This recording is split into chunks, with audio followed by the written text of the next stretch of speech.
having discussed a process for pulling together an informative speech, in that last lecture I talked about sort of the planning stages, trying to puzzle through some of the various elements. Let's go ahead and start that now for informative speeches in general and for your informative speech if you choose to do it for this class and upload it, how you'd puzzle through that. So I want to talk a little bit about planning an informative speech. What are some of the things that you need to keep in mind at the very beginning of that type of a project?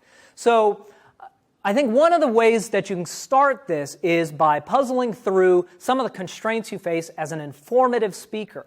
So you may remember back to the very first week of this class, we talked about speaking situations, the rhetorical situation. So I'd like to use that as a lens for thinking about some of the constraints that you face and the opportunities that you face as someone who's speaking to inform. So in this video lecture, I want to talk a little bit about adapting to your rhetorical constraints. I want to talk very broadly about some general types of informative speeches, then a little bit about dialing in your topic and adjusting your topic to the time constraints and your audience, and then finally spending some time thinking through what you might choose to do for a speech for this particular online course. So let's return to the speaking situations, to the constraints in a rhetorical situation. Well, typically a speaker addresses a number of constraints: the topic, the audience, the speaker, the occasion and setting, and the time allotted. So let's kind of think through each one of these and how these might limit and open some possibilities for informative speaking. So in thinking through some of these various rhetorical constraints, we first are presented with topic. So in this class, this is a rare opportunity. Speech classes are sort of an arbitrary situation where people are bound together. That public, that audience is called into being by no other reason than giving a speech. And that doesn't happen anywhere else, right? If you're at your job, there is a reason that you are being called to present on an idea. It's either to give an update or to present us with new information. If you're pulling an audience together, there's a reason for that. Normally, the topic is the reason people gather together, not merely the idea of engaging in a speech. So as you're working through informative speaking for this class and for outside this class, you want to start thinking about, well, what is the topic? What's the topic going to be for this presentation? Is it pre-selected? If so, what flexibility do you have? Are there some things that you know have to be in the presentation itself? So sometimes if I'm called to speak and I'm doing sort of fundraising type stuff, people will want me to, they'll give me some information. They're like, whatever you say, make sure you include this. So that's a constraint. I know that whatever I say, I got to find some way to incorporate that.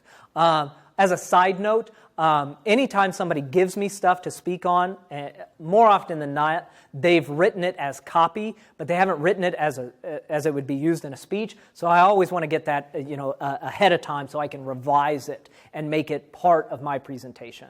Because if I'm trying to read it, it's too much information. So I'm thinking through the topic. What sort of flexibility do I have?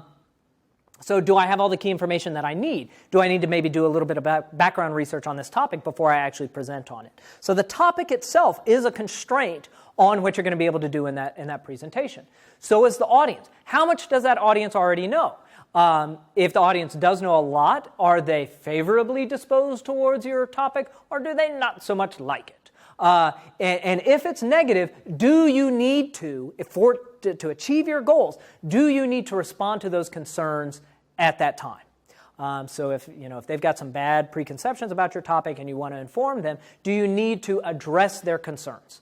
Or are they minor and you don't, and addressing it just calls more attention to it and eats up time that you could spend on other things? So once again, in the informative speech, you're making a lot of judgments, and at the very broadest level, figuring out what you're going to address is a matter of thinking through these various potential constraints.